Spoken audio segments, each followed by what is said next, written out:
Hey guys, this is Bo with Music in Minnesota, and we are here with Marc Bassy. Hello, good afternoon everyone. It's nice to be here. We are in the Target Center, and he's opening for G-Eazy. G-Eazy and ASAP Ferg, Neff the Pharaohs on this tour. It's 3 Bay Area acts, myself included in one Harlem, New York, representing there. So it's a good blend of the coasts. Cool. Right away, let's talk about the shirt. I'm interested. It's a little cut up. It says what's Shout out my boy Shabazz, DJ Shabazz. He started a clothing company called Lane, San Francisco. That's great that you asked. I was gonna plug this T-shirt. He makes clothes and designs clothes, and this is a brand new store. It's called Lane. It's all made in Lane in San Francisco, one of the premier upscale retail streets in the city. So that's I'm out here representing. Cool. If you like holes in your shirts, go to that Lane, store. San Francisco. There you go. So that's not you putting holes. That's how you purchase it. No, yeah, you purchase it. You purchase it like this. Okay. Each hole is worth depending on the size, anywhere between $15 and $45. So oh wow. This little one, that's probably a 15. This one's probably a 50. Okay, so the bigger the 45. hole, the bigger the hole, the more expensive it was to rip that shit open. That's excellent. All right, cool. All right, well, let's just jump into it. I went online and I was looking all over for some info on you. There's no bio on your Facebook. Your website has no bio. But I was able to find out that you were from a group called 2 AM Club. Yep, very true. So that had recently ended? 2 AM Club ended about 2 years ago, and that was my first, my band in the garage that we moved to LA when we were 18 to make it in music, and everyone's still on really good terms and we're still a family, but we stopped working together about 2 years ago, and I was just writing for other artists, and then I started this Marc Bassy project about a year and a half ago. That was the hardest part about being in a collective, was writing. Writing with 6 people is difficult. Yeah. Everyone, needs to be validated, and there was a lot of really smart, talented people in my group. That makes it even harder. Most really successful bands, they have one guy who can really kind of do everything, and then maybe except the Beatles or whatever, and then everyone else fills in their roles perfectly. But in 2 AM Club, everyone was really good. Everyone could write, everyone could sing, everyone could play. So it was just too many cooks in the kitchen, and this is much more freeing and easier, and just I get to make fuck-ups when I want to and pick myself back up and don't have to worry. All I have to do is keep going and being myself. Absolutely. Cool. How did you come up with your name? It's a terrible story, but basically my family calls me Marky. I'm the only guy in my family. There's a lot of young girls, so they all call me Marky. And then Count Bassy is my producer. I took his last name, and that's why I said Marc Bassy. And then he was serious, and now he's somewhere running around here. But we're out here together. So it's just kind of this whole Bassy movement. I feel like by taking his name, I kind of created something bigger than just myself, which is always my aim. That's cool. In general. Do you feel that are you proud of the content that you put out there for your fans, or do you feel that maybe there's some things in there that you wouldn't have your daughter listen to, or? Nah, fuck that. It's 2016. I mean, it's what can people hide from at this point? I don't really believe in values and morals the way normal people do. I don't really think cussing, sex, drugs, all that shit everyone's so inundated with that all the time. I think there's more taboo and more risky to be not like that.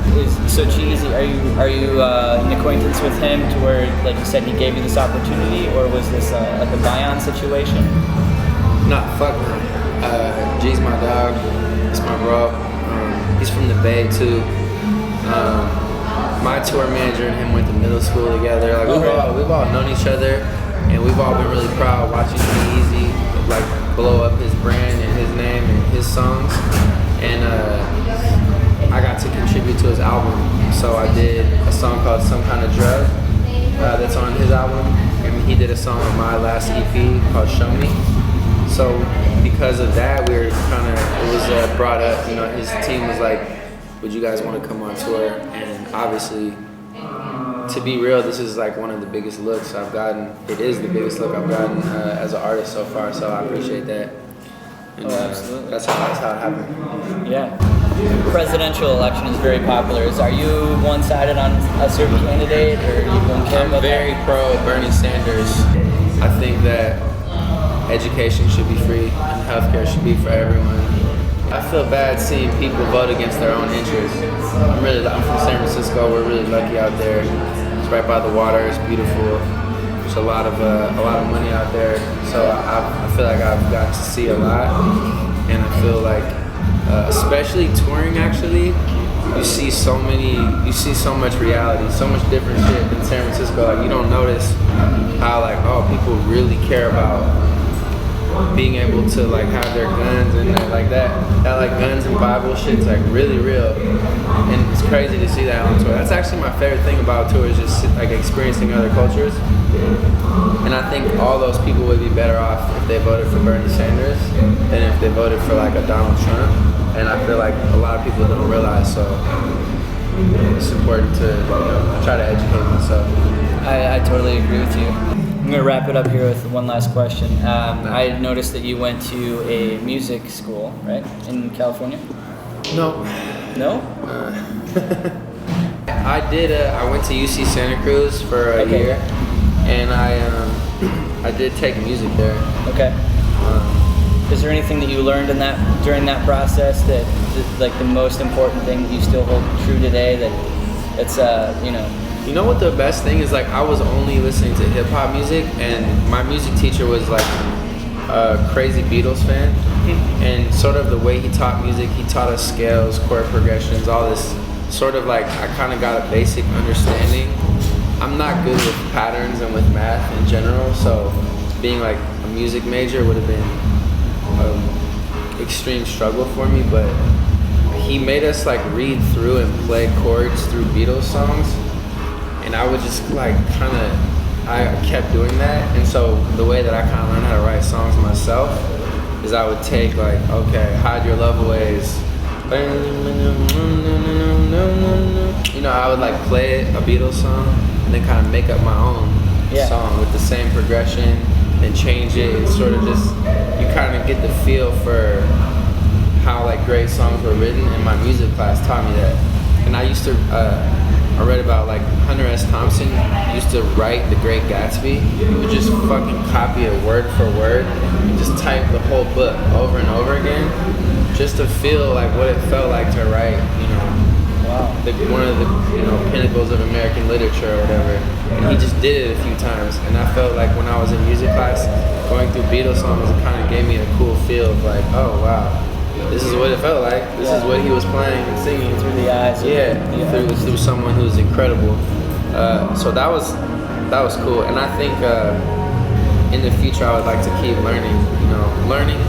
Learning about music and adding more tools to your shed. That's what it's all about. What's going on, everybody? This is Marc Bassy, and you're listening to Music in Minnesota. Cheers. Have a blessed day. Is you doing what I'm doing? If you was doing what I'm doing, I can't deal with it. Is you moving how I'm moving? Yeah. If you was moving how I'm moving, I can't deal with it. Oh no.